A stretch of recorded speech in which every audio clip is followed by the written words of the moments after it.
Easiest way to describe this one, it's Diablo meets crafting survival. It's a bloody good one as well.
There is a sort of story.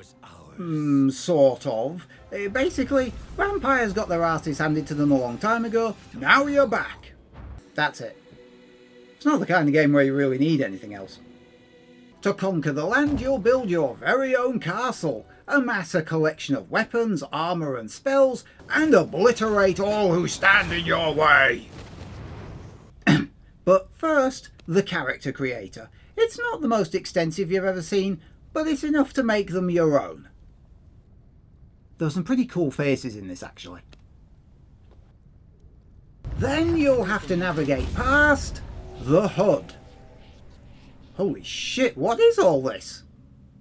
Even the health bar isn't immediately obvious.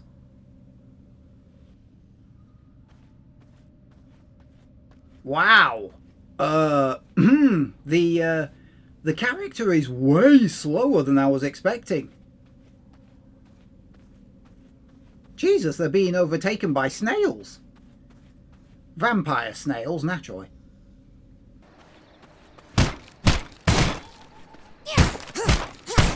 Smash some skeletons, collect the bones, craft some new gear.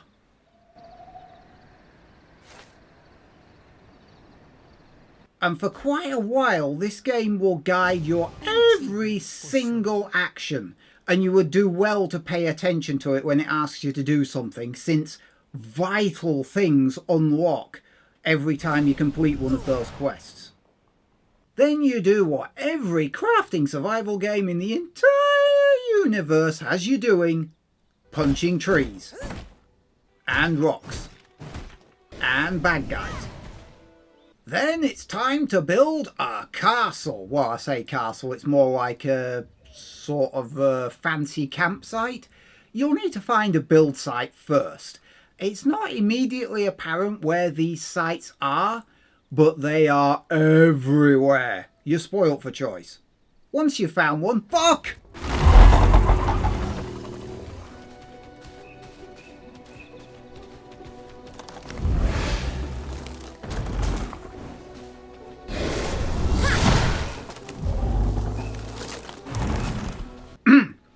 Once you've found one, make sure it's reasonably safe, or just stick down the closer end of it and pretend the big tree doesn't exist.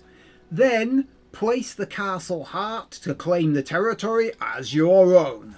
The heart requires blood essence to keep its defences powered, but don't panic, just 20 essence will power it for about 2 hours and 40 minutes, so it won't die straight away. By the way, if you're playing an offline solo game like I was here, and you quit out of the game, your castle will stop consuming the blood. If, however, you're playing an online game, Because the server is still active, even if you log out, your castle will still drain the blood slowly over time. So you have to keep logging back in to keep topping it up, especially at the beginning when the heart has very little capacity. I can imagine that might get a bit irritating after a while.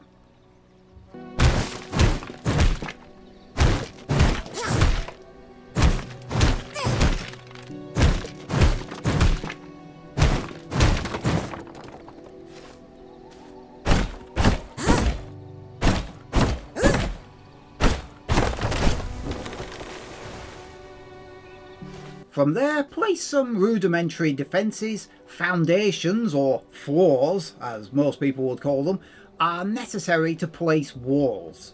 Place a coffin to act as a respawn point. A mist brazier will keep the sunlight at bay, as long as you keep it filled with bones. Sawmills refine wood to planks, a simple workbench to make some basics. Don't worry, the game will take you through all of this. It's very hand-holdy at the start.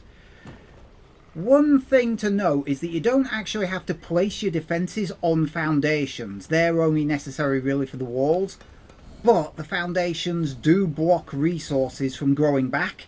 So unless you really want a tree to grow through the middle of your workshop, I recommend you do put a floor down. And it's round about this point the game reveals its trump card. The brilliance of its design. The V Blood Carriers.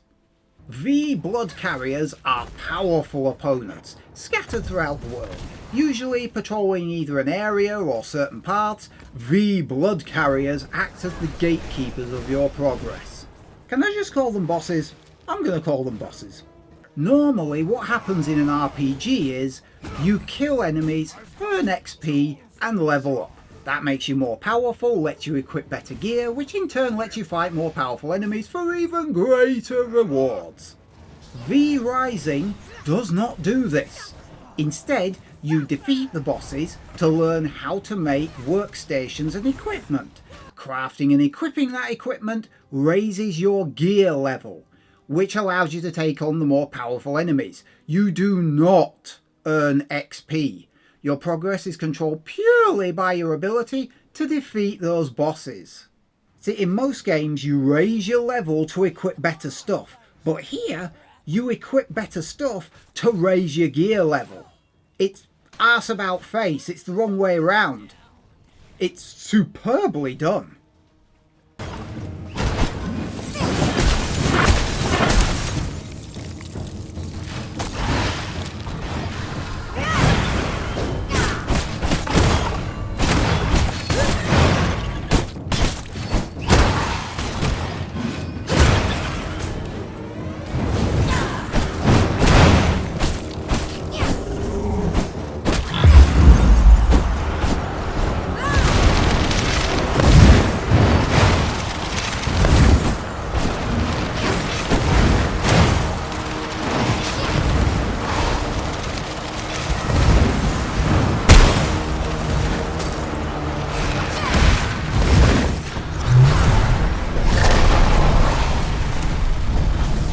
Alpha, the White Wolf, is the first boss you'll fight.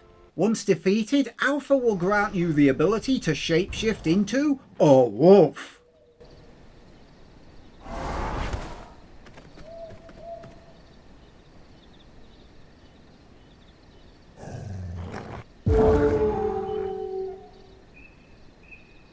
And believe me, you'll spend half the game as a wolf. Thing about the wolf is, it's quicker than walking. Plus, you can run straight past enemy wolves or bears. You can't attack or defend, but, you know, swings and roundabouts. At any time, you can have as many weapons as equipment slots, so theoretically a maximum of 8. Each weapon can have 3 attacks each, depending on how strong a grade it is. You can have 2 spells, 1 ultimate spell, and a dodge power. You also have a large range of vampire powers, but only one of those can be active at a time.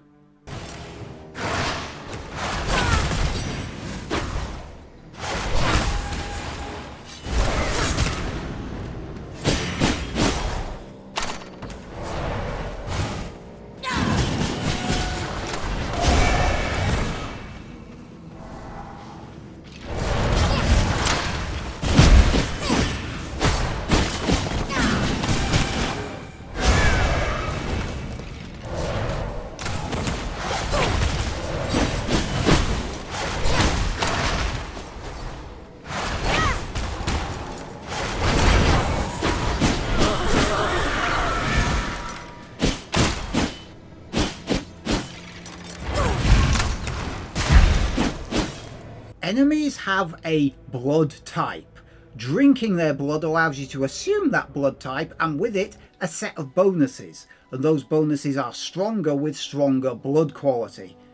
Under standard server rules, teleporters do not allow you to use them when carrying certain items.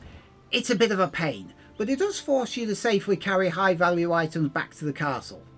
Once you've upgraded your castle heart to level 2, you can build a proper castle with proper foundations and proper walls. Completely enclose an area, and a roof automatically appears overhead, blocking the sun.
Speaking of which, this is probably a good time to mention all the constant problems you'll have as a vampire. Right from the start, sunlight is a constant irritant. Stay in the glare for too long and your vampire will spontaneously burst into flames. You can hide in shadows, even in passing cloud cover, but be aware both the clouds and sun, and therefore the shadows, shift throughout the day.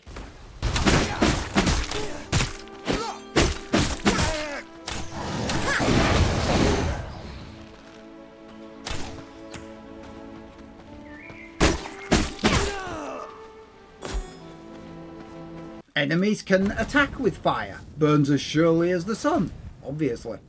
But I like the clever way this game puts a spin on the traditional vampiric weaknesses. Silver carried in your inventory slowly burns over time. Areas can be protected by garlic, which reduces your attack and defense with increased exposure. Areas guarded by holy radiation also burns over time. At one point I found some silver in a farm protected by garlic. So while I was retreating back to my castle, the silver was slowly killing me, the garlic exposure was making the silver kill me quicker, and every time I ran past a bad guy, the game went into combat mode, which cut off my passive healing, which meant that was no longer compensating for the fact that the silver was slowly killing me. But on the flip side, the occasional blood moon lends some additional speed to your vampire and strength to your current blood type.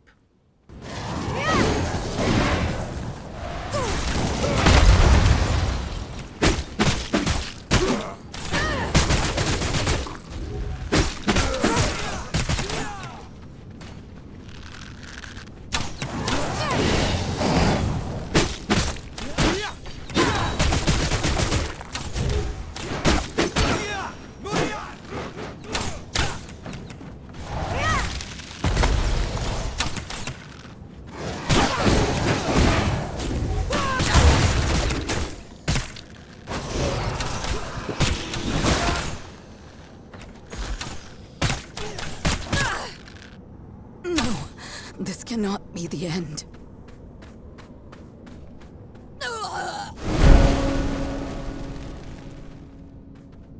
Not to mention all the various potions you can potentially brew, which lend you additional resistances to the various ailments that might afflict you. There's a whole bunch of stuff you can get involved with. Dominating humans allows you to turn them into servants. Those servants can be sent out on hunts to bring back resources. Or, you can just throw them in prison and extract blood from them. Additional forms include the stealthy rat and the boulder smashing bear. you can move your entire castle to a new building site with the Castle Relocation Heart. Build it, link it to the existing castle and place the old stuff on the new site. Yes, it is very involving and time consuming.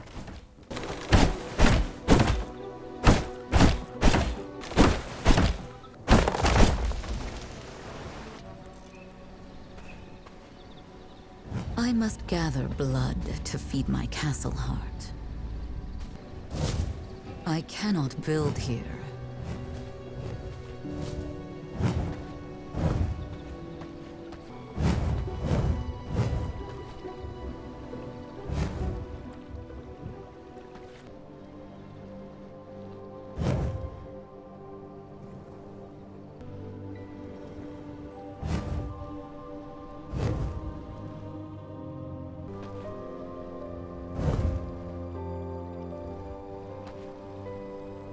I cannot build here.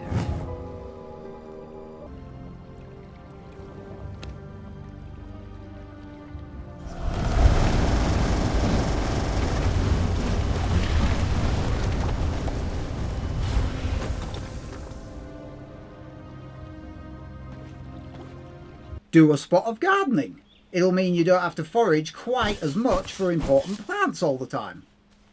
In this game, jewellery isn't for looking good, it upgrades your spells. And I'll tell you something, normally in these kind of games, I'm not really that into decorating the base beyond putting the occasional torch down so I can actually see what I'm doing. Here, I actually got very bored at staring at the same constant, boring stone walls all the time. So I spruced the place up a bit.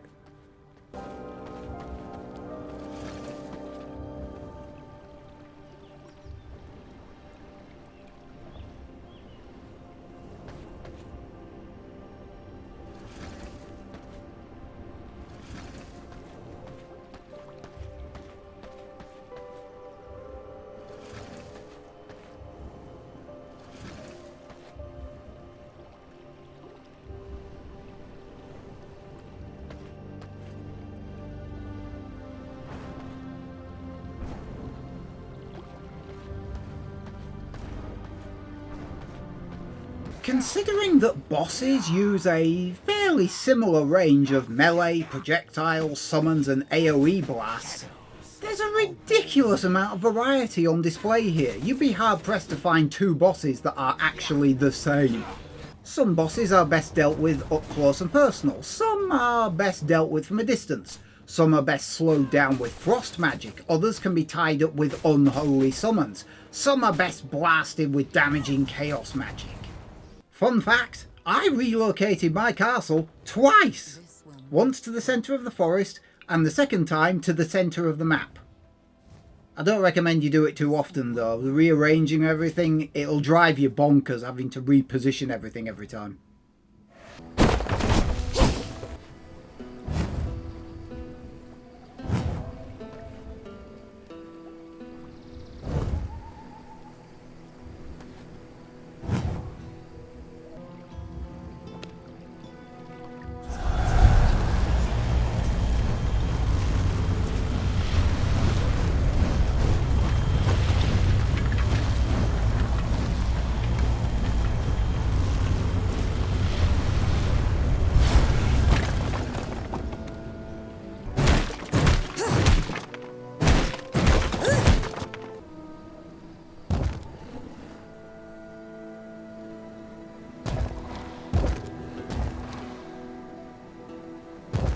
I cannot build here.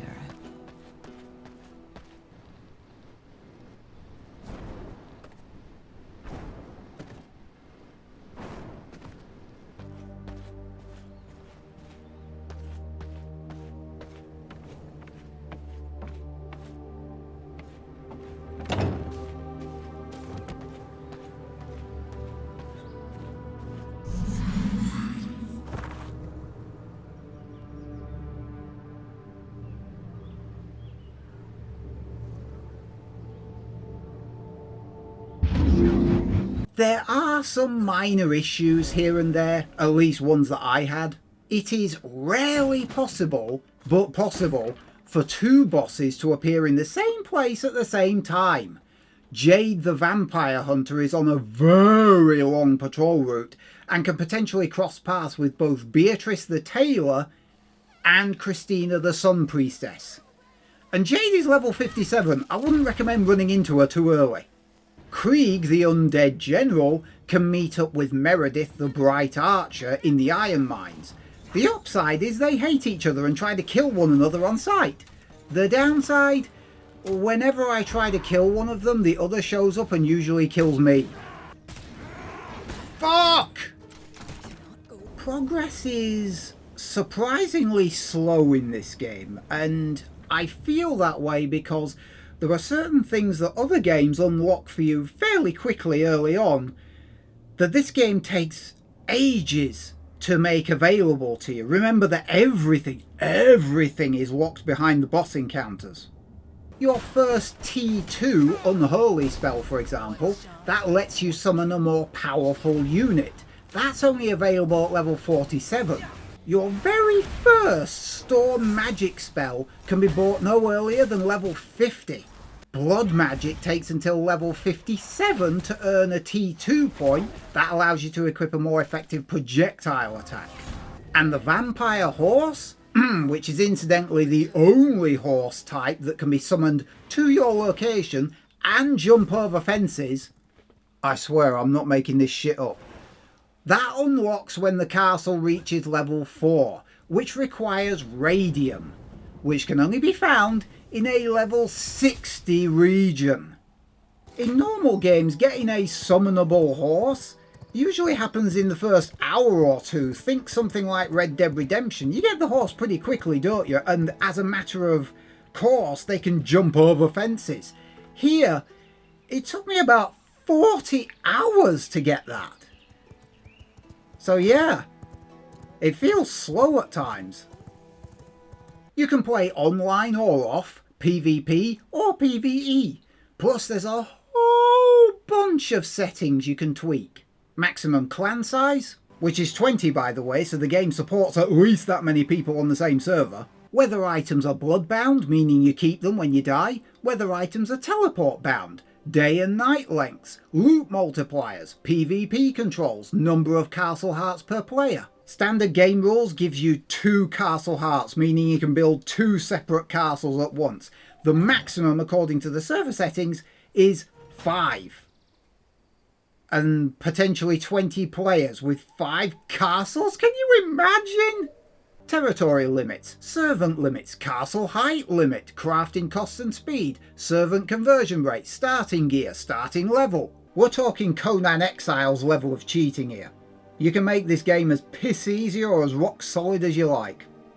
And if you can't be bothered to tweak everything, there are preset rule sets you can use, as well as you can create your own. This game is a hell of a lot more than just a Diablo clone. You could argue it actually isn't a Diablo clone. It's slower, less combat orientated, and has an extensive castle construction system. There are almost no weapons or armour to pick up, but plenty of loot to loot, and no conventional levelling system to speak of. You must choose your battles wisely. V-Rising has no qualms at all about kicking your ass with superior numbers, overwhelming you with very angry people wielding AoE attacks, crossbow bolts and very pointy spears. Prepping with reconnaissance, careful spell selection and fortifying yourself with potions is essential. You can sometimes feel as though the game is stopping your progress, since the bosses are the gatekeepers of everything and there are more than just a handful of real bitches in the mix. But if a particular boss is proving too much trouble, try a different setup. You're not limited to a particular class or approach. Switch weapons, spells and blood types. And I think perhaps that's the thing I like most about this. The flexibility in combat and base building, coupled with the open world map. Your vampire, your world domination spree. I'm a sucker for open world games. And RPGs. And Diablo 3. And I might be slightly addicted to this, okay?